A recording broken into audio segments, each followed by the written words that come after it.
Okay बेटा, तो अभी आपने क्या देखा कि हमने क्या निकाला, nth टर्म का फॉर्मूला निकाल लिया। How we find the value of nth term, an is equal to a plus n minus 1 into D. Okay, ये an क्या है, this is the value of nth term. जरा ध्यान से देखेंगे, यहीं पे आपको कंफ्यूजन होगा।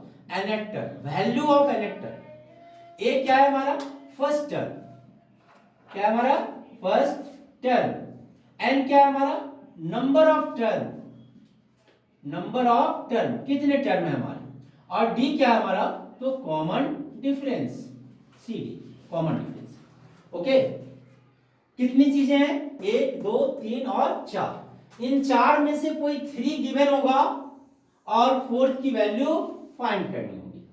यानी total sum on the basis of this identity, इस फॉर्मूले के बेस पर 5 तरह के ही सवाल हो सकते हैं, छठा कोई हो ही नहीं सकता, गारंटी 5 ही तरह के सवाल होंगे।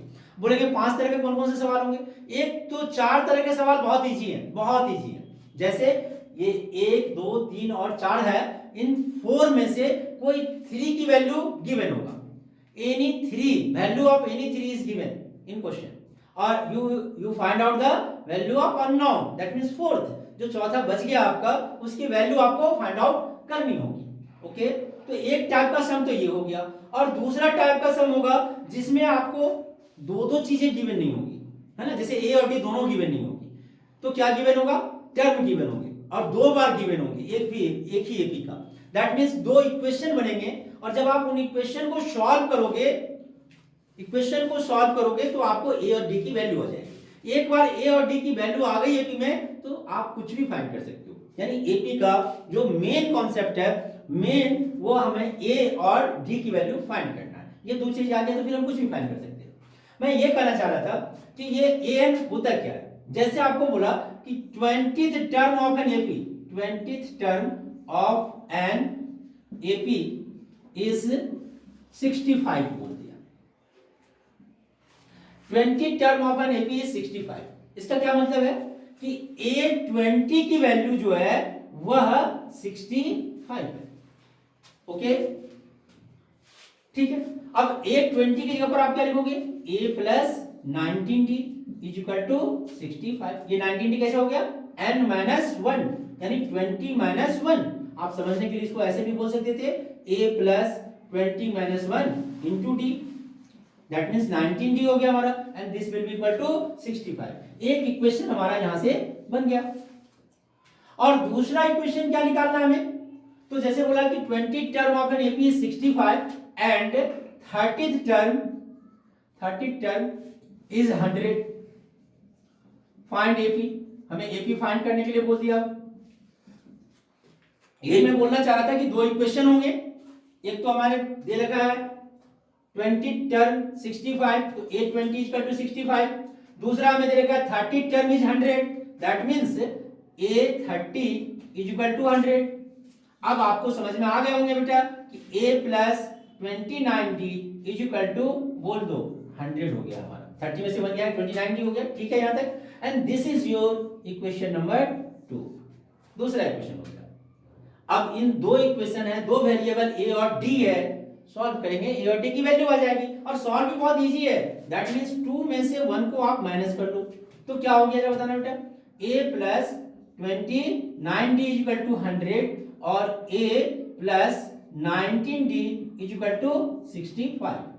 अब अगर हम माइनस करेंगे दिस एंड दिस, ये गया, तो 29 में से 19 जाएगा तो 10D इज इक्वल टू ये 35, तो D इज इक्वल टू 35/10, और 10 से डिवाइड करना तो बहुत इजी है, आपको पता है बेटा, तो ये क्या हो गया 3.5। D की वैल्यू हमारा आ गया। अब D आ गया तो किसी भी इक्वेशन से, चाहे इक्वेशन 1 या इक्वेशन 2, किसकी वैल्यू आ जाएगी, A की वैल्यू आ जाएगी। तो फ्रॉम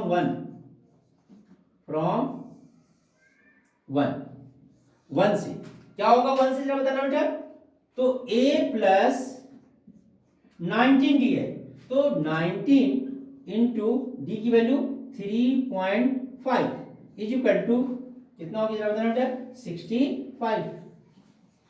ओके, चलिए, तो A इज इक्वल टू क्या हो गया, 3.5 को 19 से मल्टीप्लाई करोगे, 19 5 जा 95, 65 माइनस 19 5 जा 95, 9 बच गया, 19 से 57 और 57 और 9, 57 और 9 66.5।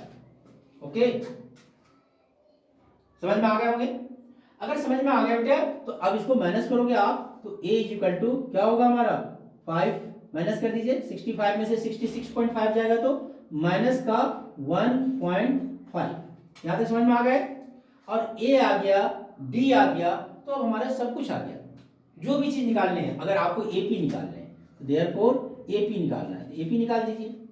AP क्या होता है जब बेटा, a plus D, a plus 2d, मतलब d ऐड करते चले जाएंगे हम लोग।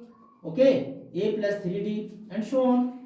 a की वैल्यू कितनी थी -1.5, इसमें कितना ऐड करोगे आप 3.5 ऐड करोगे तो 2 हो जाएगा, 2 में 3.5 ऐड करोगे तो 5.5 हो जाएगा, 6 और 3 9 हो जाएगा हमारा एंड सो ऑन।